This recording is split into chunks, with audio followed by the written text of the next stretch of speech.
Si miro para atrás en todas las cosas que he hecho, desde luego nada era planificado. Pero sí que tenía la ilusión mayor mía era ser guionista de cine, en un momento en el que se hacían poquísimas películas españolas al año y que tampoco tenían la relevancia que tienen ahora. Pero es verdad que en los 90, cuando yo empecé a hacer cine, había como modelo de financiación y modelo de producción que permitía que se hicieran películas y que fueran rentables con el mercado nacional, de lo que hoy serían 3 millones de euros o una cosa así, o 2 millones y algo y tal, en las que conseguí hacer 3 o 4 o 5 incluso casi seguidas, ¿no?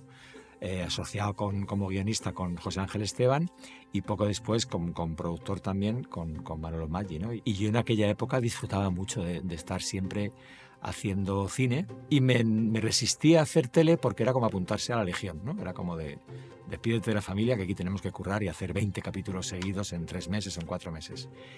Y llegó un momento en el que las cosas sucedieron. De repente la productora que teníamos entró en una especie de callejón y bueno, opté por empezar a practicar la cosa en televisión y descubrí otro mundo, descubrí un mercado donde había una profesión de guionista más estabilizada, donde había muchas cosas que hacer y muchas cosas que pelear, pero con un contacto con el público muy directo, yo creo. La televisión y las series siempre han tenido un contacto directo con el público muy rápido, tenían éxito con mucha facilidad, digamos, bueno, facilidad quiere decir con mucha frecuencia. Y además me correspondió, esa ha sido fortuna, vivir en la ola que subía en el cine en los 90 y la ola que subía en las series en los 2000, y cuando llegaron las plataformas estaba trabajando a pleno pulmón.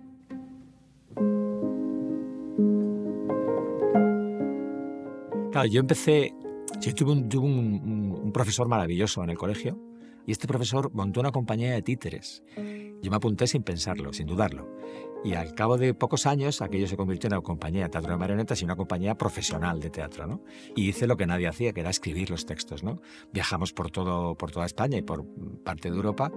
Y yo aprendí mucho y a trabajar en equipo y a trabajar con una compañía, a trabajar con actores y el valor un poco de los diálogos, ¿no? El valor del silencio, de los diálogos, o oír los diálogos según los escribía. De aquello vivo todavía, más o menos, de aquella experiencia. Y yo al mismo tiempo era un fanático del cine, lo sigo siendo, ¿no?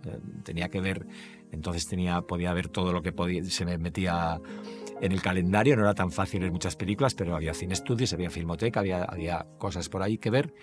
Y me acuerdo que vi todo Buster Keaton, todo Lubitsch y todo Jacques Tati.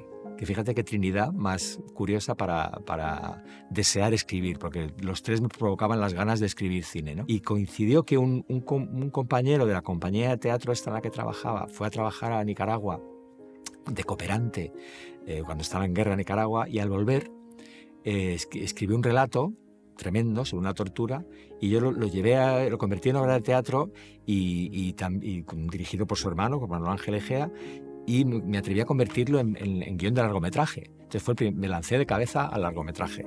Y ahí está, en un cajón, pero ese guión me dio un poco a conocer. O sea, lo intenté mover por alguna productora que conseguí la dirección o qué tal, y me dio un poco a conocer. Y de manera que el siguiente guión que recibió una ayuda, que fue el guión de La niña de sus ojos, lo vendí. Y a partir de ahí realmente encadené un proyecto detrás de otro y no me dio tiempo ni a pensarlo. Empecé a trabajar de periodista porque soy licenciado en periodismo, y tuve que dejarlo porque el trabajo como guionista de cine me exigía todo el tiempo del mundo. Desde fuera la gente dice, qué divertido trabajar en Los Guiñoles. Todo el mundo que ha trabajado en una comedia o en un programa de entretenimiento cómico sabe que es divertido una vez, de vez en cuando. Pero claro, cuando tienes que todos los días, en mi caso yo era el primero que escribía, o de los primeros, a las 7 de la mañana para un programa que se emitía a las 10 de la noche. Entonces yo tenía que mandar 5 folios de escenas, de gags, de frases o de chistes en Los Guiñoles como a las 8 de la mañana, ¿no? Entonces, claro, prácticamente no dormía. Me acostaba muy tarde viendo las noticias y me levantaba pronto para comprar los periódicos. Y entonces yo recuerdo con mucho estrés. O sea, yo cada mes que aguantaba ponía un palote en la pared como los presos en las cárceles antiguas. Pero al mismo tiempo era muy placentero, porque es verdad que le tomábamos un poco el pulso a la actualidad. Yo creo que hoy no se podría hacer porque, sobre todo por redes sociales y por el flujo de la información, ¿no? Es decir, desde que surge la noticia hasta que llegaba la hora de Los Guiñoles, que había que montar el decorado, practicar con los muñecos y tal, el chiste que a ti se te ha ocurrido probablemente ha reventado X o Twitter o lo que toque en ese momento, ¿no? Entonces, en aquel momento sí que teníamos la sensación de que estábamos moldeando cada día personajes, y siempre decíamos entre los guionistas de Guiñoles que de alguna manera nosotros teníamos que escribir lo que pensaba el político, lo que no se atrevía a decir, ¿no? Es decir, escríbete la frase del político y a continuación pon lo que realmente ha querido decir. Y a partir de ahí iban saliendo cosas que a veces pasaba que lo que tú has escrito lo decía al día siguiente el político, que eso nos pasó más de una vez, o éramos capaces de escribir un debate parlamentario, escribir el programa antes de que se celebrase el debate parlamentario, y cuando se celebraba, en el debate decían las cosas que habíamos escrito. O sea que llegábamos a una compenetración como guionistas con el personaje real que yo no he vivido nunca. Y bueno, mi mujer era manipuladora, venía de la compañía aquella de teatro también, era manipuladora de los muñecos, y entonces en casa veíamos el telediario y yo estaba viendo el guión del personaje, y mi mujer estaba al lado viendo cómo movía las manos, si andar hacía así, o así Felipe, en fin, estas cosas.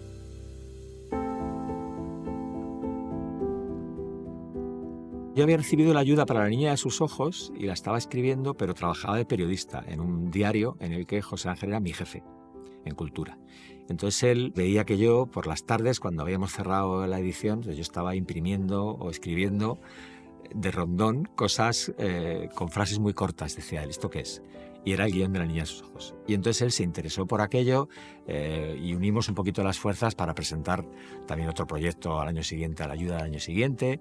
Y ahí fue donde conocimos a Manolo Maggi. Es decir, de repente vendimos una historia y encadenamos un proyecto con otro. Y bueno, sin tenerlo planeado, estuvimos como unos 10 años más o menos así, trabajando en cine.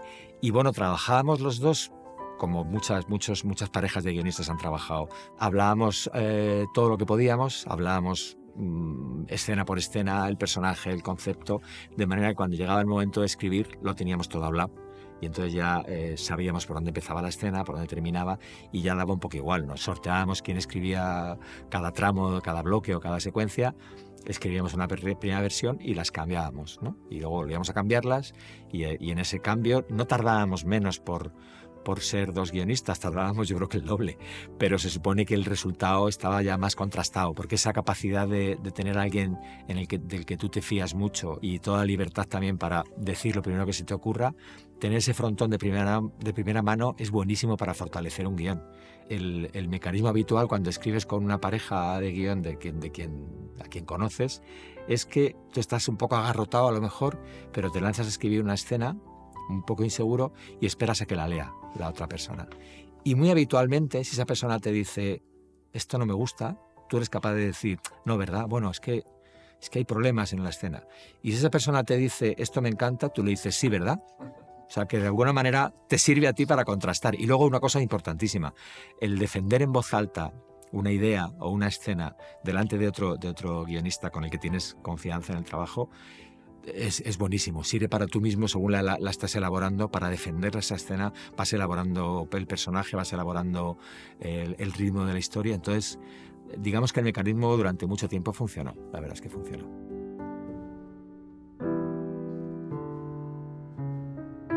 En cine, el 90% partía de nosotros, fíjate.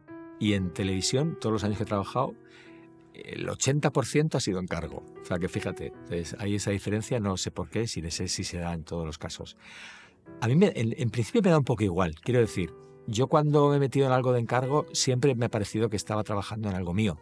Siempre he intentado hacerlo lo mejor posible, he intentado encontrar el placer en el mío al escribir, en el teclado, en la pantalla, e incluso me ha tocado estar de coordinador de guión o de productor ejecutivo en rodaje. Yo defiendo mucho, y es una cosa que en series y en televisión se ejercita mucho, defiendo mucho el oficio, ¿no? Esa capacidad de exprimir, de trabajar para una idea muy concreta, intentar que aquello sea coherente y poner lo mejor de ti en ello, ¿no? Entonces, he trabajado muy a gusto. Quizás he hecho demasiados encargos porque he sido incapaz de decir que no Claro, yo cuando empecé a trabajar en esto, yo vengo de una familia sin ningún precedente de guionista y con el dinero justito, ¿no? Entonces, a mí el ya cobrar un sueldo por escribir ya me parecía que había conquistado el final, ya era el final de mi carrera. Esto fue cuando yo conseguí eso, dije, bueno, pues ya está, ya he conseguido mi sueño, ¿no? Ni tampoco he sido capaz, porque tenía que vivir de esto, de decir que no a un montón de proyectos y a encerrarme en mi casa un año o lo que hiciera falta a escribir mi película, ¿no? De hecho, a veces cuando me he puesto a escribir mi historia tengo, como todos, historias que intento mover, tengo el cajón lleno siempre de ideas a medio hacer, intento buscarme hueco para hacer algo personal porque creo que eso es sano, desde luego, y que tienes que saber qué escribir, pero a veces me pongo nervioso. A veces estoy escribiendo yo una historia en la que no veo muy clara mía durante 2 o 3 semanas y de repente me siento un farsante, me digo, ¿a quién quieres convencer? ¿Qué vas a hacer? ¿Comprarte una bufanda y una pipa ahora? ¿Qué vas a hacer? Y entonces me reincorporo, digamos, a la industria. A mí me gusta trabajar de encargo también. Y como creo también en el trabajo en equipo, yo creo que también esta cosa del que viene, el que trae traído una idea, que la haces tuya, que la transmites al director y el director al actor, este flujo me gusta mucho en el trabajo. Ahora bien, hay 2, 3, 4, 5 proyectos de todas las cosas que he hecho que partieron de mí, que están desde el principio hasta el final y que evidentemente les tienes un cariño excelso, ¿no? Le tengo mucho cariño, fíjate, una serie que nació con mucha alegría y la tuvo siempre, pero en un momento dado parecía que no iba a funcionar, y es la serie por la que más me han felicitado en toda mi vida. Yo tengo una pequeña parte ahí nada más. Es Mujeres de Félix Sabroso y Dunia Ayaso, y que fue un proyecto muy bonito, muy querido, en el que, como pasas muchas veces, dejas partes de tu vida. ¿Sabes qué pasa en televisión también con los encargos? Que, como dice mucha gente, en las salas de guión te dejas todo lo que tienes dentro. O sea, lo que se dice en una sala de guión no sale de la sala de guión. Y es verdad que yo conozco cosas muy privadas de muchos guionistas y con los que he compartido sala de guión, y ellos conocen cosas privadas mías, porque es inevitable que tú tires de lo que conoces y que tú pongas en un guión la operación a vida o muerte de un familiar tuyo que viste, o lo que le ha pasado a tu vecino, o lo que te pasó a ti con una novia, o lo que sea, ¿no? Y entonces eso es lo que hace que los encargos terminen siendo muy particulares.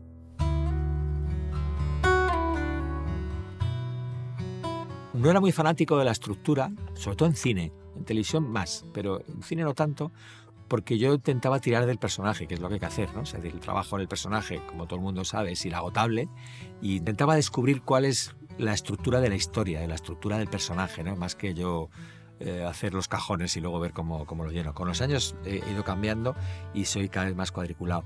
Y sí que a lo mejor la sinopsis me cuesta muchísimo hacerla, porque me parece complicadísimo. Se me cruzan las ideas y tener que resumirlas me cuesta un montón, aunque lo vea claro. Pero es algo que tienes que hacer para vender la idea, o para contársela a alguien, o para encabezar un proyecto, con lo cual no tienes más remedio, y suele ser con algo con lo que sudo tinta, realmente. Pero luego, cuando entro ya en mi territorio y tengo que escribir, me hago una escaleta que luego la destruyo. Es decir, luego cuando escribo el guión trabajo un poco en contra de la escaleta y la desmenuzo, la cambio de sitio, pero es verdad que la escaleta es el campo de trabajo, es donde puedes, sin que te duela demasiado, puedes tirar muchas cosas al cesto, puedes cambiarlas de sitio mucho, puedes jugar con ellas, puedes saber qué haces. Y luego también en la escaleta intento convencerme. Yo hago escaletas tratamiento, digamos. De vez en cuando también hago escaletas muy sucintas, pero hago escaletas de tratamiento porque es el territorio donde, con formato de escaleta, porque ya veo los cortes de secuencia, veo las elipsis, veo los puntos de vista, pero secuencia a secuencia intento convencerme de que ya hay drama, ¿no? De que ya hay tela que cortar en cada secuencia, cuál sería el punto clave de cada momento, y sobre la marcha voy rehaciendo muchas cosas en escaleta. De manera que cuando llego a la fase de guión, si me ha ido bien, tengo una escaleta larga, bastante, para mí incluso, que soy muy de no estar a gusto con lo que hago, para mí suele ser algo convincente. La ventaja de escribir guiones, que es el lenguaje cinematográfico no para de evolucionar, porque es joven todavía además, es que no acabas de aprender. O sea, nunca sabes del todo dominarlo, ¿no? Y ese es el territorio que tienes que buscar, ¿no? O sea, yo creo que me he metido siempre en proyectos que no sabía cómo se hacían. Ahora mismo estoy escribiendo uno que no sé cómo se hace. Lo tengo que descubrir yo, ¿no? Y eso es lo bonito de esta historia. Entonces intento siempre no dejarme llevar por lo que me parecería lo lógico, el cliché peliculero, aunque luego lo haga, no lo sé. Puede que el guión luego sea malísimo, pero en ese momento intento resistirme mucho y aprender, que es para lo que estamos aquí. Aparte, un día aprendes de hospitales y otro día aprendes del siglo XIX, no lo sé.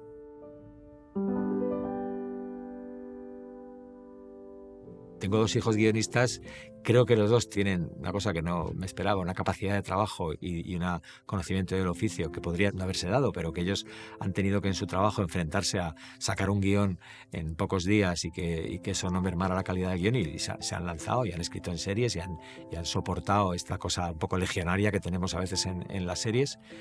Y me gusta cómo escriben también. No, ¿cómo voy a darles consejos si yo me peleo con lo mío y me parece horroroso lo mío? Es más fácil opinar de lo de otro, es verdad.